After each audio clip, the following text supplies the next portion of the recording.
Since the start of the pandemic, the California-based advocacy group Stop AAPI Hate has reported more than 3,000 hate incidents nationwide directed at Asian Americans.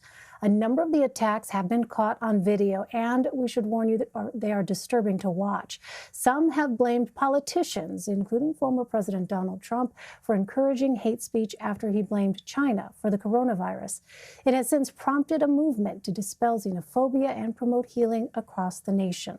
For more, I want to bring in China Mac. He's a New York-based rapper and anti-racism activist. Welcome, China Mac. Thank you very much for being with us. Thank you for having me. So, as others have pointed out, bias against Asian Americans is not new in the United States, but there has been this spike of incidents during the pandemic. What do you think is causing that, especially when it comes to violence targeting elders? Yeah, definitely has been a spike of attacks on Asians, but on another note, there's also a spike in crime, period, in our country, right? Every major city, you're seeing major crime spikes all across, and because of coronavirus, the ways that the country is dealing with mental health is also lacking. And I definitely think that because of what Trump said in terms of the China virus, it gave people something to be upset about. But more so than that is just our country is actually going through a lot of changes. And the more our country continues to suffer, is the more crimes that you're going to see and the more attacks that you're going to see.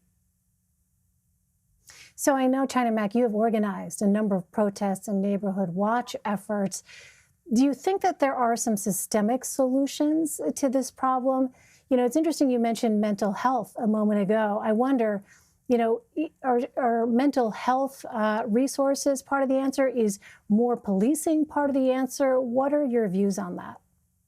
My views is that, well, we can ask for, we can be looking for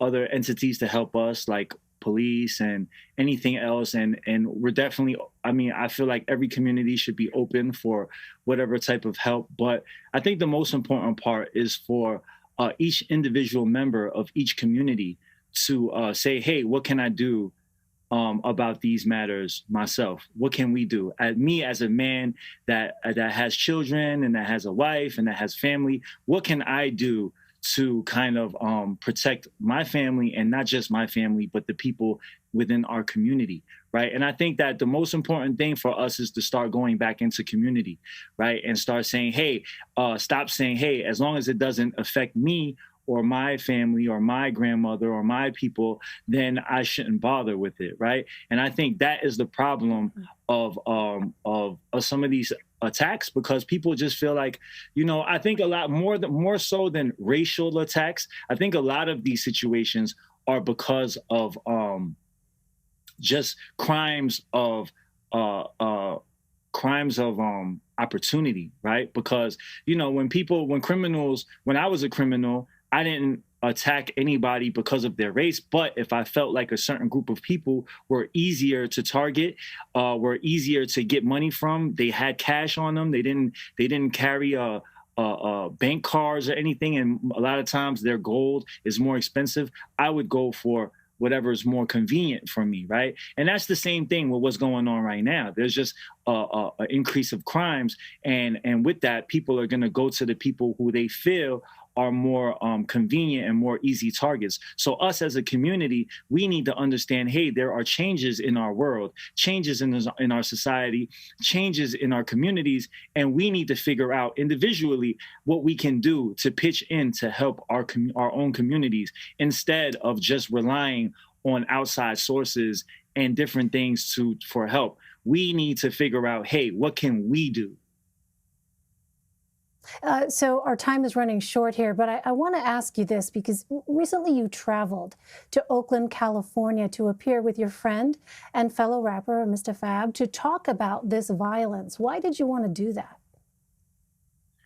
Because I feel like I feel like conversations between the Asian community and the Black community aren't had enough, right? And I feel like because of the separation and because of certain cultural differences too as well, that these conversations just aren't had enough, right? And we should have been having a lot more of these conversations throughout all of these years. And I feel like having conversations with different people or will open the minds up of, all the people, different people of different walks of life, and kind of have people understand. I think everything starts with a conversation. So the conversation with Fab was very important. And I feel like, more of these need to be had so different people from different communities can understand each other. There is so much to unpack. China Mac, thank you so much for taking the time to talk to us. We really appreciate it. Thank you so much for having me.